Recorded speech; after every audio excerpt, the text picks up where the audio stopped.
Hey Saber fans, here's reveal number 2 for you today. It's a 7 chambers hero. Without a doubt the slimmest hero I have ever seen and held. Nice little accurate blade plug, stock PCB, proffie, NeoPixel.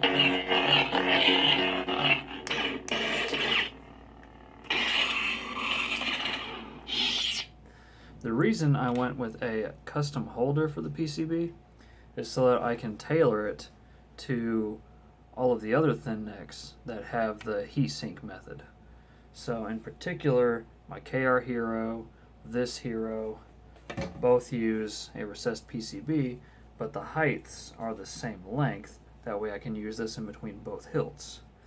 And this one is really tight. So I mean, you can see got set screws on the side to hold the PCB holder in place. That way it doesn't move around. But this one is really tight. So for instance, it's not even, set screws not even in. Like, it is in there. Pulling it out.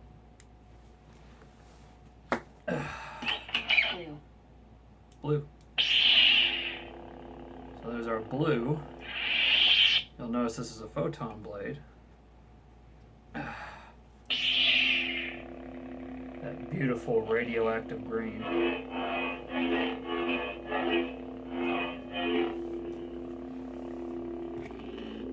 I'm just gonna sink this in just for why nots. Got Kylo Ren. Reds look really cool with photon, I'm not gonna lie. Green. There's a rain flicker green. All these fonts, the Jesse Kirkbride, Kyberphonic fonts, fantastic work. Whoa. Real quick. Obi-Wan Kenobi. So, as you may have already guessed, you no longer get blues if you have photon. Get this beautiful radioactive green. Purple.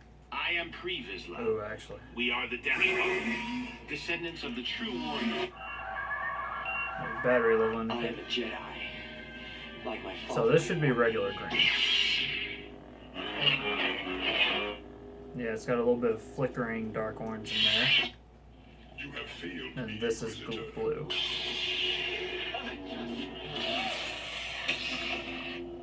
I think I need to do a firmware update. Part of the reason it's so choppy.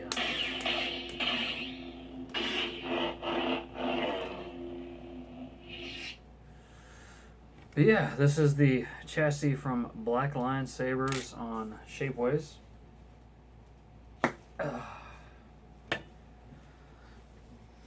And it's a very affordable way to get a crystal chamber in here. For example. Nice pulsing. You got your PCB in there. You got your PCB there for connection.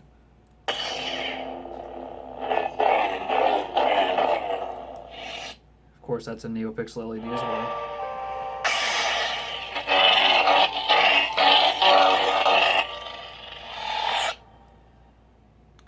I really like a lot about this hilt, actually. You got your lovely blinkies on the side.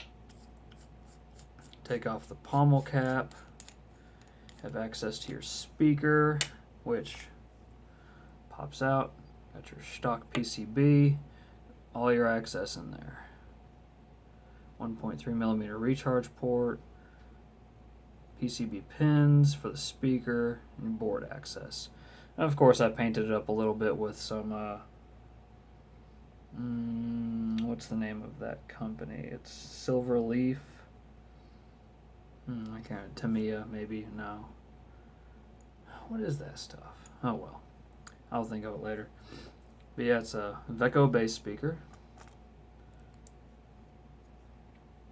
Of course, it's on. Kind of hear the static a little bit. I've noticed this can be a little finicky.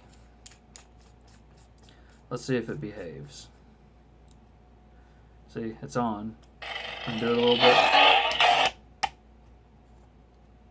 See? It can be finicky. It's almost like you want to place it in there just right for it to make contact. I'm going to try horizontal, see how that works out. Horizontal to the clamp box. Nope. See, unscrew it just a little bit. Part of the reason I like Goth's method for most removable speakers is he uses the actual 2.54mm pins instead of these pogos. I like these pogos, but it can be kind of fun. Okay, so if you place it vertical to the control box for the wires, it seems to be really good. The ability to... I've always loved the Kylo Ren blade style with crystals. It's going nuts. And of course, sync it back on.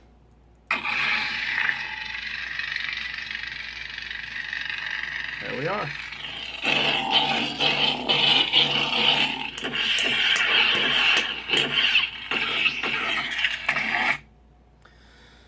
So yeah, I think I previously mentioned it already, but yeah, I'm missing those 2 flathead screws, but have some on order. Should be here, I think, Tuesday. Hoping they work. 080 flathead countersunk screws. 080. That's an 832 set screw. Still pretty tiny. 0 freaking 80. I think that's, other than an M1.4 and M1.6, I think that's like the smallest. Standard, smallest. Can't believe it. Looking forward to seeing those, actually. It's a package of 100 from McMaster-Carr, so that's going to be a lot of tiny stuff. I'll be using my precision calipers for that. So let's talk about the hilt a little bit. There's a lot that I like about this. For one, the length, super tiny.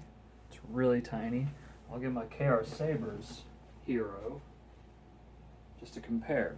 KR Sabres is regarded as one of the more accurate, idealized versions, and this is more accurate to the screen use prop from what I hear.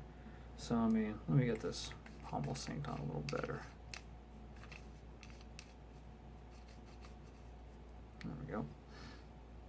So, lengthwise, that's from the bottom. So yeah, about halfway up the emitter on the KR is where this stops. And this is a really nice one. But has a real copper neck, has the uneven rings. So how I always remember it is just multiplication. 1, 2, 4, and 8 are skinnier by just a little bit. Just a little bit. I love the anodizing on this grip section because it's a gloss black. Another reason I like the KR anodizing because it's a gloss black. I can't say how much care for the matte black anodizing. But yeah, this will tarnish over time naturally. Same for this box. I replaced the PCB card with one of the sloth furnace cards. My brain's not working today. Has the tri-ring staggered from the center. That is accurate. Has the nice accurate plug. I think the only part where this one might fall short in might be with the neck here. Might be a little too chunky. I know Corbanth fixed that, but he also made it a little bit longer, so I mean, it's kind of, you know, pick your poison.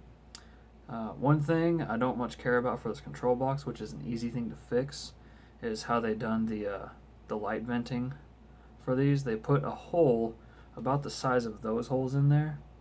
So unless you drill that hole out bigger, you're only going to get a small dot in the center. So these I drilled out a lot bigger. You can kind of see a little shadowing around the edges, just barely. You're probably not going to be able to catch it on camera. It's barely anything on the edges, but I wanted to do it just enough, not too big, not too small. But compared to the first one I installed, way better. I love the tri-ring on this. It's so tiny. So yeah, Beautiful hilt. Beautiful hilt. Rub and buff. That's it. Rub and buff silver leaf. That's what I use for the crystal chamber as well. Nice brass rods in there. This is really a good setup. I mean, for the cost of admission, really good. I know a lot of people had issues with this hilt. Me personally, I love the size. Can I live without it? Yes. They're lightsabers. You can live without all of them personally. But, you know, there's a few that I regard above all others. And this one I like because it's so small. It's so slim. In case I haven't mentioned that 10 times already.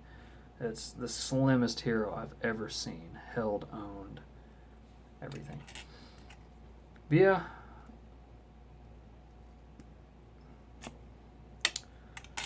Decent blade depth. Dual worthy. There's not many thin necks that are dual worthy, so just go ahead and chalk that one up to the board while you're at it if you're thinking about dueling with the thin neck. Honestly, there's only one thin neck that I would ever duel with, and it's not this one. It's the Texas Custom Saber Hero. That'd be it, just because of how it's set up, really. But yeah, I think that's all I got for you. I think I went through all the fonts, most of the colors, if not all of them, gripes, complaints, and praise, compliments. Always got to have those. No such thing as a perfect lightsaber. There never will be. There never has been. I do love that they did drill the set screw completely 180 from the front. I really like that. That's one of those things that kind of bugs me. It's like, I don't know, some little OCD, but you know, the KR Sabers Hero, it's like right there, so it's like, what, I don't know, 100 something degrees off, however you want to look at it.